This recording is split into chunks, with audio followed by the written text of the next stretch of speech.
لو انت وصلت في مرحلة انك انت من كتر الضغط النفسي اللي بيجي في ودانك دايما ما كفاية بقى يا رب.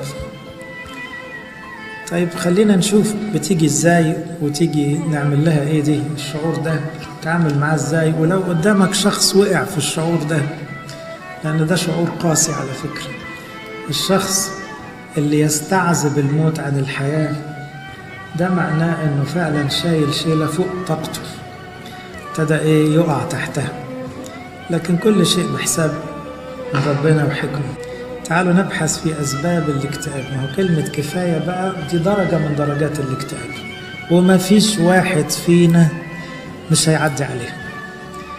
وساعات مش تعدي، لا تعدي وتقعد يعني، لكن في واحد تعدي وتمشي، لكن الكل بتعدي عليهم مشاعر اكتئاب ومشاعر كفاية بقى. طب إيليا بالذات نستغرب تعدي عليه ليه؟ ساعات يكون توقعاتك العالية هي اللي بتعمل لك إحباطات شديدة. يمكن إيليا عشم إن أخاب وإيزابل نفسهم يتوبوا. على فكرة ده كان قريب لأخاب في وقت، فغالبا إيليا كان عشمان مع اليوم العظيم اللي النار نزلت من السماء والشعب كله هتف الرب هو الله، إنه خلاص بقى مفيش أكتر من كده حاجة واضحة. خلاص أخاب وإيزابل يجوا يعترفوا بقى ويتوبوا ويختشوا بقى. ففوجئ إنه إيزابل دي ما بتتعدلش ولا أخاب بيتعدل، ماشي وراها برضه. يا أخاب ده أنت شفت بعينيك ربنا، لسه هتمشي ورا مراتك؟ فأحبط بشدة. يبقى خلي بالكوا ساعات الاكتئاب يبدأ بسبب توقعاتك الشديدة. متخيل إن الموضوع هيفك، متعقد، المرض هيخلص، زاد، مشكلة هتتحل، باظت خالص. صليت كتير وعندك يعني رجاء كده، وبعدين ما حصلش اللي نفسك فيه. التوقعات أحيانا تكون مدخل للكآبة، لأن مش مسلم لإرادة الله كفاية، أنت نفسك في اللي في دماغك. ثم ربنا رجع عشرات الآلاف. أخاب وإيزابل مصرين على الهلاك، لكن دي كانت سبب كسرة نفس لإيليا. أيوب قال له يا رب اعمل معروف خد نفسي، بالمعنى ده قال له تعمل فيا جميلة وتاخدني، انت ليه مش راضي تاخدني؟ كان بيقولها له كده، لأنه طبعا أيوب في الوضع بتاعه محدش يقدر يستكتر عليه الكلمة دي. من شدة الحزن لو تصورتوا أرملة نايين، أرملة يعني جوزها ميت وابنها الوحيد رايحة تدفنه، أكيد بتقول في قلبها إيه؟ كفاية بقى، عاوزة تدفن مع ابنها. من شدة الإحباط، لما مثلا يونان من كتر الإحباط اللي هو فيه طلب الموت لنفسه كذا مرة.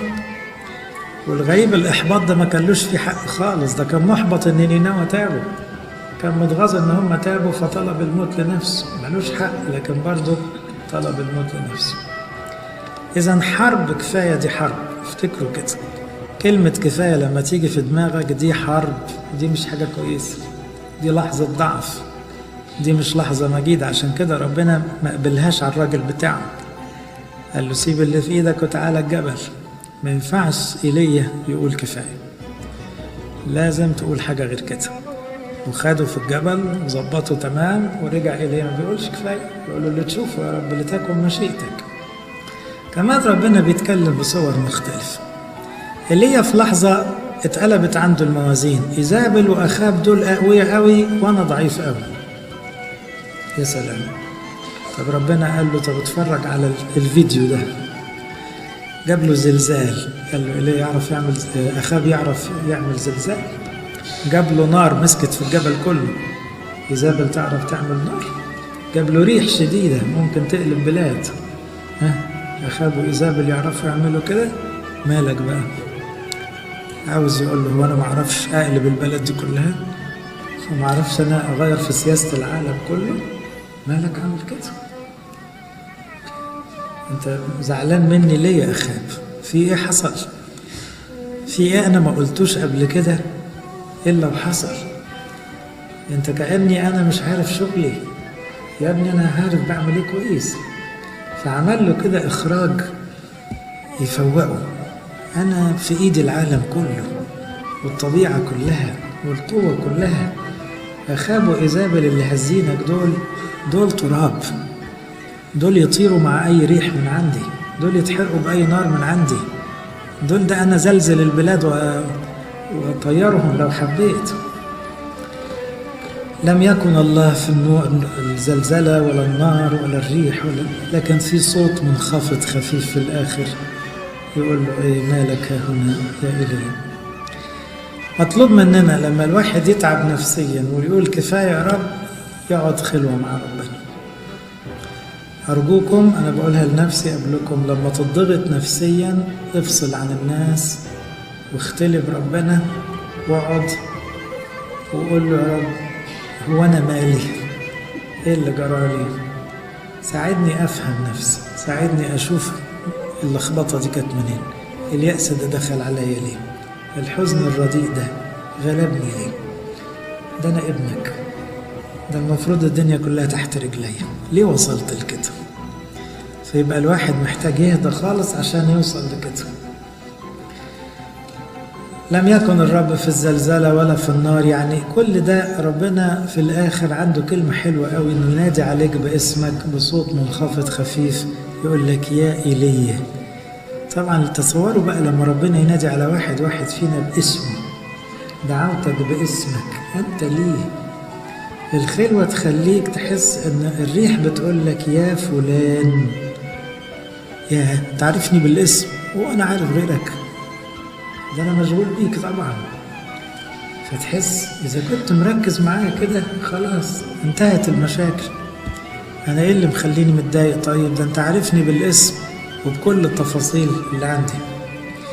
وكأن الصوت الخفيف ده بقى يملى القلب تعزية ويملى القلب رجاء ويملى القلب شحنة إيمان، وابتدأ إيليا يستعيد كل القوة الروحية اللي هربت منه في لحظة ضعف ولحظة يأس. ما زال في الحياة رسالة ليك، رسالة هي دي اللي تدي طعم للأيام اللي جاية. حتى لو عندك إحباطات كتيرة قدامك لسه في العمر بقية، من أجل الله، من أجل خلاص الناس. كمان كل حاجة ليها حل. إذا كانت المشاكل هي اللي وصلتك في لحظة تقول كفاية بقى يا ابني ليها حل و100 حل، لا مش عندك الحل عند ربنا. غير المستطاع عند الناس مستطاع عند الله. كمان سيبني أتوج نهاية عمرك بالطريقة اللي أنا أحبها مش بالطريقة اللي أنت تحبها. سيب النفس الأخير ده يطلع كده بتقسيم إلهي، بتخطيط إلهي، بتكريم إلهي، لأنه كريم أمام الرب موت قديسي. يعني غالي عند ربنا نهاية عمر ولاده، يحب يطلعهم بكرة. احذروا من حرب كفاية بقى، وافتكروا أن الرجاء لا يخزى.